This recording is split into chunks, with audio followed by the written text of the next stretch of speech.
Hello friends, welcome to our channel Brainiacs once again. आज हम आपके लिए एक और वीडियो लेके आए हैं जो कि इकोनॉमिक रिफॉर्म्स की सिंस 1991। बहुत इम्पॉर्टेंट टॉपिक है और बहुत इंटरेस्टिंग भी है।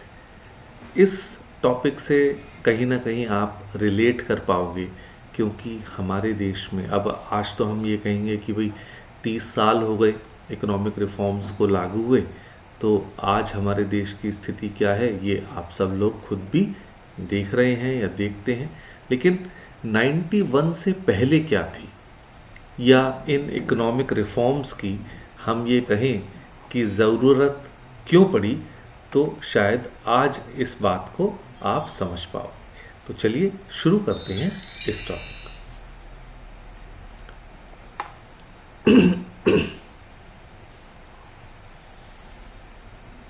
और जैसा कि आप देख पा रहे हो स्क्रीन पे कि ये पार्ट 1 है, यानी हमने इस चैप्टर को बेसिकली 2 वीडियोस में कवर किया है।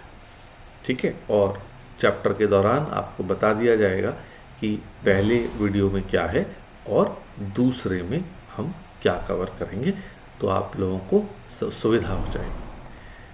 अब पहले तो इस बात पे आते हैं कि इकोनॉमिक रिफॉर्म्स हैं क्या, इस बात का क्या मतलब है और साथ ही साथ कि इनकी ज़रूरत क्यों पड़ी। तो इकोनॉमिक रिफॉर्म्स हम कहेंगे कि गवर्नमेंट की वो पॉलिसी है जिसमें ये कोशिश की जाती है कि हम जो ग्रोथ प्रोसेस है उसको एक्सेलरेट कर सकें, उसको बढ़ा सकें। अब जैसे अभी कुछ दिनों पहले जो हम देख रहे थे कि गवर्नमेंट ने फार्म लॉज को वापस ले लिया और उनको ये कहा जाता था कि they were introduced because bringing up the farm reforms. ठीक है, तो यानी हम इस बात को कहेंगे कि जब भी रिफॉर्म्स आते हैं तो जो है कोशिश यही होती है कि पहले से स्थिति बेटर हो जाए। और जिस तरह से आज हम ये कहेंगे कि फार्म लॉज का विरोध हुआ, उसी तरह से 91 में उन रिफॉर्म्स का भी बहुत विरोध हुआ था। क्योंकि हम हमेशा ये कहते हैं कि जब भी कोई नई चीज़ आती है तो they are two different school of thoughts. कुछ लोग ये सोचते हैं कि भाई ये बेहतरी के लिए है, अब लेकिन देखिए पॉलिसी बनाई जाती है, उसका रिजल्ट तो आने वाले समय में ही पता चलता है। अब वो कितना अच्छा है या कितना बुरा ये तो वक्त ही बताता है। उसी तरह से जब पहली बार कंप्यूटर्स आए थे हमारे देश में, तो once again there were people जिन्होंने इस बात को सपोर्ट किया and at the same time there were people जिन्होंने इस बात का विरोध किया और इस बात का डर दिखाया कि भाई जो है लोगों की नौकरियां चली जाएंगी जब एक मशीन काफ़ी सारे लोगों का एक साथ काम करेगी। बट हाँ, उस समय जो रिफॉर्म्स ला रहे थे या जो कंप्यूटर्स ला रहे थे वो सिर्फ इस ऑप्टिमिज्म के साथ ला रहे थे कि आगे अच्छा होगा। ठीक है ना, ये तो कहते हैं ना what is in store in future, ये तो किसी को नहीं पता। ठीक है, लेकिन हाँ हमारी जो इंटेंशंस हैं वो सही होनी चाहिए। फिर उसी तरह से जब ये इकोनॉमिक रिफॉर्म्स आए, फिर ये डर बना कि शायद सरकार ने क्या देश को बेच दिया। कुछ लोगों ने तो ये तक कहा कि जब ईस्ट इंडिया कंपनी भारत में आई थी वो तो एक एमएनसी थी और उस एक एमएनसी ने 200 साल तक भारत पे राज किया। तो आज जब हम अपनी इकॉनमी को ओपन अप कर देंगे फिर तो इतनी सारी एमएनसीज हमारे देश में आ जाएंगी, तो क्या पहले हम पॉलिटिकली कैप्टिव हो गए, तो क्या हम अब की बार इकोनॉमिकली कैप्टिव हो जाएंगे। तो कहने का मतलब ये है कि डर, जब भी कोई बदलाव आता है तो देश में या हर जगह किसी भी देश में हर तरह के लोग होते हैं।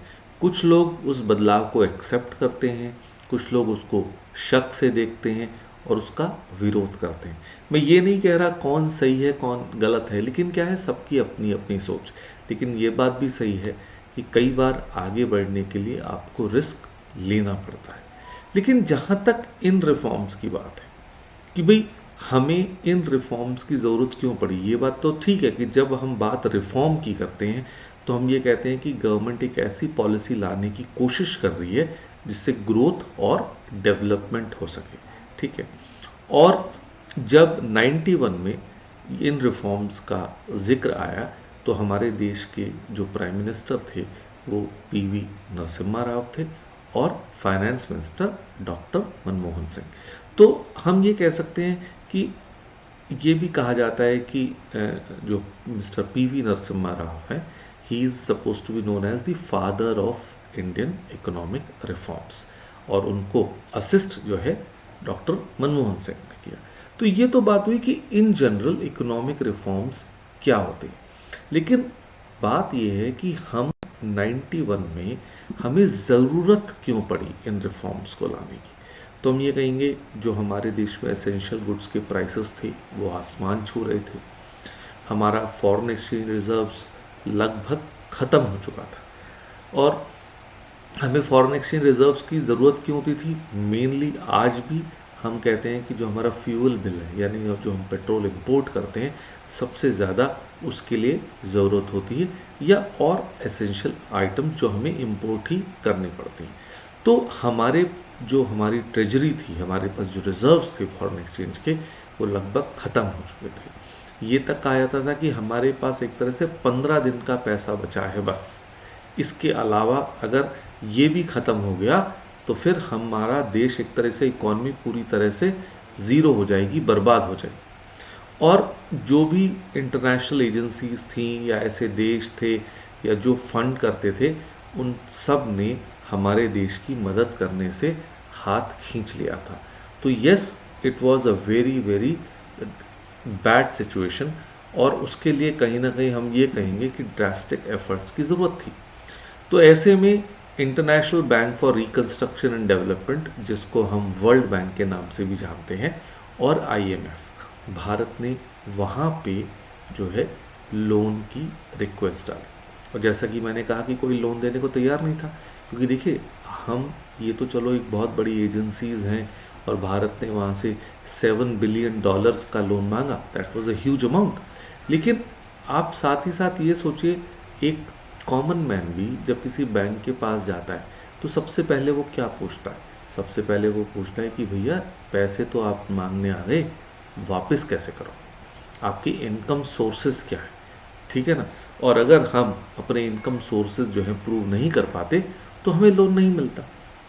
तो इन इंटरनेशनल एजेंसीज के साथ भी यही बात थी कि उन्होंने कहा कि भाई आप जो है हमसे लोन मांगने आ गए, लेकिन वापस कैसे करेंगे? आपकी कंट्री की पॉलिसीज़ तो ऐसी हैं कि उन पॉलिसीज़ के दम पर तो आज आप इतनी बुरी हालत में आ गए, तो अगर यही पॉलिसीज़ आप कंटिन्यू करेंगे तो फिर हम आपको लोन देना कि नहीं सोच सकते। तो ऑब्वियसली ये एक बड़ी अजीबोगरीब सिचुएशन थी कि यानी कि हमें लोन तो मिलेगा, लेकिन इन अ वे वर्ल्ड बैंक और आईएमएफ हमारे सामने कुछ ऐसी शर्तें रख रहा था जिसका मतलब ये था कि हमें अपने एडमिनिस्ट्रेशन के तरीके को अपने देश के अंदर बदलना पड़ेगा। और जब, क्योंकि हमारी डेमोक्रेसी है, डेमोक्रेसी में हम बहुत सारे काम सिर्फ वेलफेयर के लिए कर रहे होते हैं, और obviously India was not a rich country, तो यहाँ पे गरीबी भी बहुत ज़्यादा थी और उनके लिए हमें सरकार को जो है काफ़ी खर्च करना पड़ता था। अब लेकिन वो खर्च एक तरीके से क्या हो रहा था कि भाई हम ये कहेंगे कि रिटर्न नहीं आ रही थी, ठीक है ना। तो बहुत ज़्यादा करप्शन था, रेड टेपिज्म था, तो समस्याएं थी वहाँ पे। तो लेकिन जब, अब कर क्या सकते थे कि अगर हमें देश चलाना है तो लोन तो चाहिए ही चाहिए, तो उसके बदले में हमें जो है अपना गोल्ड तक मॉर्टगेज करना पड़ा। मतलब ये पहली बार ऐसी सिचुएशन थी कि हमें सिर्फ हमारे मांगने की वजह से लोन नहीं मिलेगा। इन वर्ल्ड बैंक और आईएमएफ ने कहा आप ये बताइए गिरवी क्या रखोगे, और उसके बदले में हमें गोल्ड गिरवी रखना पड़ा। तो जो ये पॉलिसीज़ की, और इसके अलावा तो पॉलिसीज़ चेंज में वो कह ही रहे थे, और इन पॉलिसीज़ को हम कहते हैं कि दो पार्ट्स में डिवाइड कर सकते हैं। जिस तरह की डिमांड जो है या जो राइडर्स उन्होंने लगाए थे उनको हम कहेंगे लॉन्ग टर्म पॉलिसीज़ और शॉर्ट टर्म पॉलिसीज़। जो शॉर्ट टर्म पॉलिसीज़ थी वो एक तरह से स्टेबलाइजेशन मेजर्स थे कि भाई अभी जो हालत ख़राब है उसको थोड़ा सा ठीक किया जाए, और स्ट्रक्चरल रिफॉर्म्स यानी which will have an impact in the long term. और भारत के पास कोई चारा नहीं था, भारत को ये बात माननी पड़ी और इससे न्यू इकोनॉमिक पॉलिसी का जन्म हुआ। हम पुरानी इकोनॉमिक पॉलिसी को बेसिकली LQP पॉलिसी कहते हैं, यानी L stands for licensing, Q stands for quota and P stands for permits. और जो नई पॉलिसी का जन्म हुआ which is also known as the LGP policies या LPG पॉलिसीज, यानी लिबरलाइजेशन, प्राइवेटाइजेशन एंड ग्लोबलाइजेशन। तो LPG is a easier term to remember, क्योंकि आप सबके घरों में गैस भी होती है LPG, तो that is how you can actually remember. तो L stands for liberalisation, P for privatisation and G for globalisation. तो इस वीडियो के अंदर हम बेसिकली लिबरलाइजेशन की बात करेंगे और जो हमारा सेकंड वीडियो है उसमें हम प्राइवेटाइजेशन और ग्लोबलाइजेशन को कवर करेंगे। और आज हम ये वाला वीडियो डाल रहे हैं और आपको ज़्यादा लंबा इंतज़ार नहीं करना पड़ेगा सेकंड वीडियो का। By tomorrow we will be ready with the second video also. चलिए शुरू करते हैं। लिबरलाइजेशन क्या है और इसमें किस तरह के रिफॉर्म्स हमसे मांगे गए और हमें क्या क्या करना पड़ा। अब जैसा कि ये हम लिबरलाइजेशन की बात कर रहे हैं, तो पहले तो ये जान लेते हैं कि इसका मतलब क्या है, कि what it is all about. अब इसमें जो है हम ये कहेंगे कि लिबरलाइजेशन का मतलब कि हम एंट्री और ग्रोथ रिस्ट्रिक्शंस को हटा रहे हैं। और असलियत में बात क्या थी कि आज़ादी के बाद जो हमारी पॉलिसी थी, मतलब इंडस्ट्रियल पॉलिसी, वो उसके तौर तरीके के हिसाब से हमारी कंट्री एक क्लोज्ड इकॉनमी थी। हम उन्हें प्रोटेक्शन दे रहे थे अपनी इंडस्ट्रीज़ को, क्योंकि हमारा ये मानना था कि हमारे देश के पास या हमारे देश के बिजनेसमैन के पास वो टेक्निकल नो हाउ नहीं है, वो मैनेजरियल एफिशिएंसी नहीं है कि इंटरनेशनल मार्केट में कम्पीट कर सकें। और इसलिए उनका नुकसान ना हो जाए तो इंडियन एडमिनिस्ट्रेटर्स ने क्लोज्ड इकॉनमी की पॉलिसी को बनाया और ये कोशिश की कि भाई हम उनको प्रोटेक्ट दे सकें। अब इसका हम एक दूसरे की डे टू डे लाइफ से एग्जांपल लें कि जैसे मान लो जैसे आप स्टूडेंट्स हैं और हम टीचर्स हैं और हमने कहा कि भाई आप बिल्कुल बेखौफ होकर पढ़ाई करिए, स्ट्रेस फ्री एनवायरनमेंट में पढ़ाई करिए, हम आपको फेल नहीं करेंगे। तो बच्चे खुश हो गए।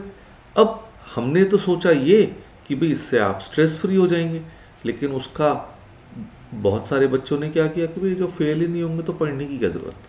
तो शायद हमारे जो बिजनेसमैन थे बहुत सारे, उन्होंने भी ऐसा ही सोचा कि भाई अगर इंटरनेशनल कंपनीज जो हैं जो बेहतरीन मैनेजरियल एफिशिएंसी और कैपिटल के साथ काम करती हैं, अगर भारत सरकार उनको हमारे देश में आने ही नहीं देगी तो हम तो उस कंपटीशन से बच गए, तो फिर हमें खतरा ही क्या है, तो फिर हमें इम्प्रूव करने की भी क्या ज़रूरत है।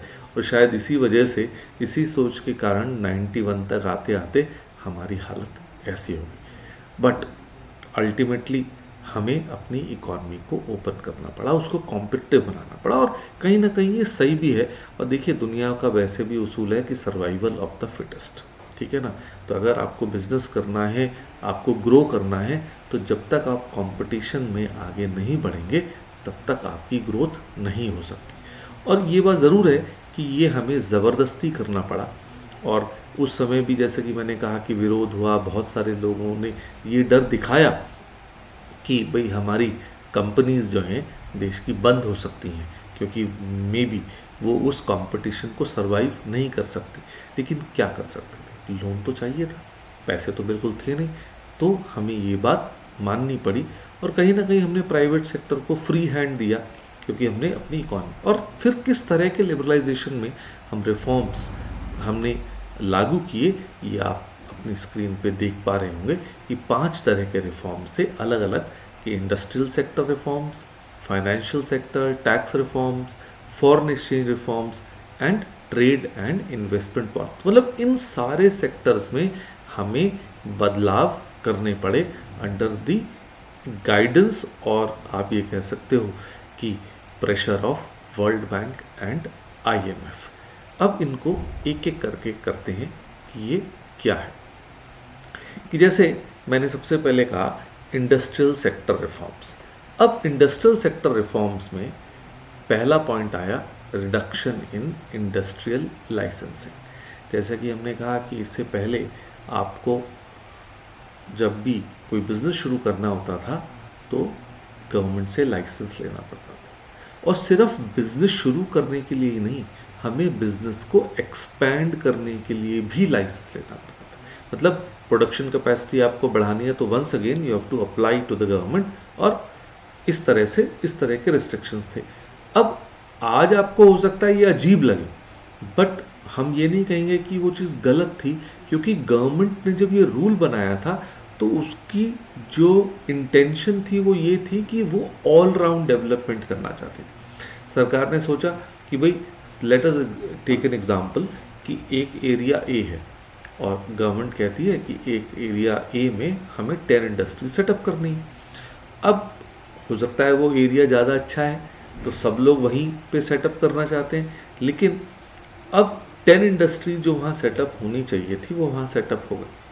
अब लेकिन एक एरिया बी भी था जो बैकवर्ड था, हो सकता है वहाँ 2 इंडस्ट्रीज सेटअप हो पाई क्योंकि लोग जाना नहीं चाहते थे वहाँ पे। लेकिन अब अगर कोई व्यक्ति अपना बिजनेस ग्रो करना चाहता है, और क्योंकि गवर्नमेंट ने ये रूल बनाया कि भैया ए में 10 बिजनेसेस लगने चाहिए थे, अब वहाँ और बी में भी 10 लगने चाहिए थे, लेकिन बी में तो 2 ही रह गए। तो अब आपके पास और कोई चारा नहीं रहेगा, बट अगर आपको लाइसेंस मिलेगा या परमिशन मिलेगी तो वो एरिया बी के लिए ही मिलेगा। But due to red tapism, corruption, ये चीज़ जो इंटेंशन अच्छी थी वंस अगेन ऑन ग्राउंड, इसका हमें उतना बेनिफिट नहीं मिला। तो खैर ये इंडस्ट्रियल लाइसेंसिंग हमने अबॉलिश कर दी, सिवाय 5 सेक्टर्स के, liquor, cigarette, defence, industrial explosives and hazardous chemicals. कि भाई ठीक है, ना तो हम आपके प्रोडक्शन के लिए रोक लगा रहे, ना एक्सपेंशन के लिए रोक लगा रहे, आप करिए जहां आपको बिजनेस खोलना है खोलिए। फिर दूसरा जो इसके अंदर रिफॉर्म आया वो था decrease in the role of public sector. क्योंकि और हमने मतलब जो कंपनीज या जो इंडस्ट्रीज हमने रिजर्व कर रखी थी पब्लिक सेक्टर के लिए, उनको डी रिजर्व कर दिया कि अब प्राइवेट सेक्टर भी उसमें काम कर सकता है, सिवाय 3 के, atomic energy, railways and defence equipment. तो इन 3 इंडस्ट्रीज को छोड़ के सारी धीरे धीरे बाय 2011 हमने डी रिजर्व कर दी। और फिर ऐसा भी हुआ कि जो इंडस्ट्रीज ऐसी थी जो रिजर्व थी स्मॉल स्केल सेक्टर के लिए, उसको भी डी रिजर्व किया हमने कि भाई अब जो अगर स्मॉल स्केल सेक्टर वाली इंडस्ट्रीज में बड़े प्लेयर्स आना चाहते हैं तो दे शुड बी अलाउड। और MRTP एक्ट जो कि monopolistic and restrictive trade practices act था, उसको हमने ख़त्म करके कंपटीशन एक्ट लेकर आए 2002 में, राइट, जिससे कि जो प्रोडक्शन कैपेसिटी हमने बात की अभी, वो लाइसेंसिंग से कनेक्टेड थी या उससे उसको रिस्ट्रिक्शन होती थी, अब प्रोड्यूसर अपनी चॉइस से कर सकता था। तो this was all about industrial sector reforms. अब बात आती है फाइनेंशियल सेक्टर रिफॉर्म्स की। लेकिन फाइनेंशियल सेक्टर है क्या? फाइनेंशियल सेक्टर वो है जिसमें हमारे banking institutions, non banking institutions, stock exchange market या फॉरेन एक्सचेंज मार्केट, ये सब इसका पार्ट होते हैं। तो इसमें हमने क्या किया, यहाँ पे जो हमारा रिजर्व बैंक ऑफ इंडिया, जो हमारा अपेक्स बैंकिंग इंस्टीट्यूशन है, सेंट्रल बैंक है देश का, उसके रोल में चेंज लाया गया। कहने का मतलब वो पहले रेगुलेटर का काम करता था कि भैया अगर आपने कहना नहीं मारा तो लगी पेनल्टी, पड़ा डंडा। तो उसकी बजाय उसके काम को चेंज करके फैसिलिटेटर का किया गया कि भाई बिजनेसमैन बिजनेस करना चाहता है, लेकिन आप उनको हेल्प करिए, उनके लिए एनवायरनमेंट क्रिएट करिए so that they can do business. तो एक तो कहीं ना कहीं हम कहें कि ईज ऑफ डूइंग बिजनेस को हम प्रमोट कर रहे थे। ये बात और है कि आज भी हम ये कहेंगे कि भाई कंसल्टेशन RBI से बिल्कुल ली जा सकती है, बट अब वो रेगुलेटर की जगह फैसिलिटेटर, एडवाइज़र ज़्यादा है। फिर उसके बाद हमारे प्राइवेट बैंक्स का उदय हुआ। आज जो आप HDFC, ICICI ये सब बैंक्स देखते हैं, या HSBC, अमेरिकन एक्सप्रेस, तो ये सब बैंक्स जो हैं, जो इंडिया में अपने प्राइवेट बैंक्स की हमने कहा ICICI, HDFC ये इंडियन बैंक्स ही हैं, वहीं फॉरेन बैंक्स जैसे HSBC ये सब भारत में आए। इस 91 से पहले ये सब नहीं था हमारे यहाँ। फिर उसी तरह से फॉरेन एक्सचेंज की लिमिट, कि भाई पहले जैसे मैंने कहा कि फॉरेन इन्वेस्टर्स को या फॉरेन कंपनीज को भारत में आने की इजाज़त नहीं थी। तो अब क्या था कि हम फॉरेन इंस्टीट्यूशनल इन्वेस्टमेंट हमने अलाउ किया कि वो लोग इन्वेस्टर्स जो हैं वो इंडियन फाइनेंशियल मार्केट्स के अंदर भी इन्वेस्ट कर सकते हैं। और जैसा कि हमने कहा कि बैंकिंग स्ट्रक्चर, क्योंकि देखो बिजनेस को ग्रो करने के लिए बैंकिंग स्ट्रक्चर को इम्प्रूव करने की ज़रूरत है। तो अगर नए नए बैंक्स खुलेंगे तो ऑब्वियसली वो तो एज अ बिजनेस ही कर रहे हैं ना उसे, तो वो ग्रो कैसे होंगे? वो ग्रो ऐसे ही होंगे कि हम उनको अलाउ करेंगे भी आप ब्रांचेस खोलिए, पूरे देश में आप काम कर सकते हैं। तो ये थे हमारे फाइनेंशियल सेक्टर रिफॉर्म्स।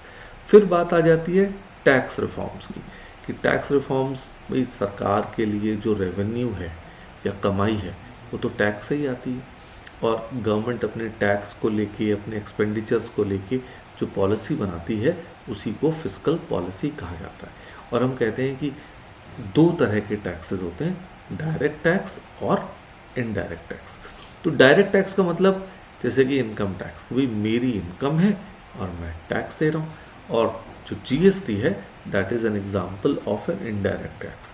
अब GST लगता तो सेल्स पे है, यानी सेलर को देना चाहिए, लेकिन उसको पे कौन करता है?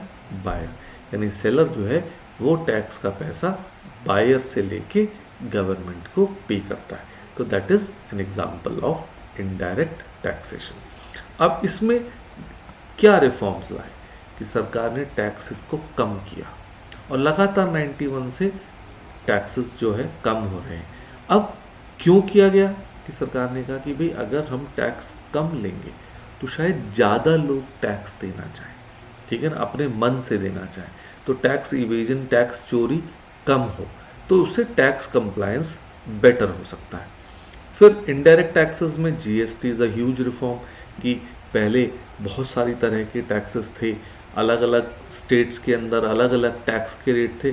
तो GST के थ्रू सरकार ने ये कोशिश की कि चीज़ों को सिंप्लीफाई करने की, भाई एक टैक्स लगाओ और पूरे देश में टैक्स का रेट सेम हो, तो कहीं भी बिजनेस करने के लिए सबको जो है फ्रीडम भी मिले और सबको अच्छा भी लगे। देन सिंप्लीफिकेशन किया गया कि भाई जो कई बार टैक्स कैलकुलेशन हो, चाहे वो डायरेक्ट टैक्स है, इनकम टैक्स है, उसकी कैलकुलेशन बड़ी मुश्किल हो जाती थी, तो लोगों को समझ नहीं पड़ता था कि कैसे क्या, तो उस प्रोसेस को सिंपल किया गया। GST रिफॉर्म्स तो है ही हैं कि भाई इतने सारे टैक्सेस का कौन ध्यान रखे, चलो सिर्फ GST एक टैक्स है तो, और एक फिक्स्ड स्लैब्स, और जैसा कि हम जानते हैं टाइम टू टाइम वो रिव्यू होती रहती हैं, और GST काउंसिल में गवर्नमेंट के लोग भी और बिजनेस हाउसेस के लोग भी हैं, जिससे कि एक मिलजुल के, और सेंट्रल गवर्नमेंट के भी होते हैं और स्टेट गवर्नमेंट के भी होते हैं,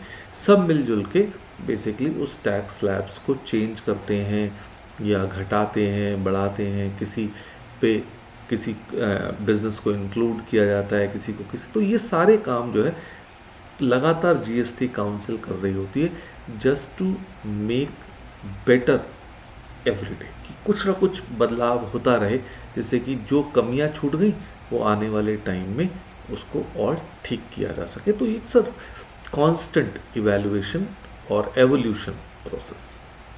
फिर फॉरेन एक्सचेंज रिफॉर्म्स।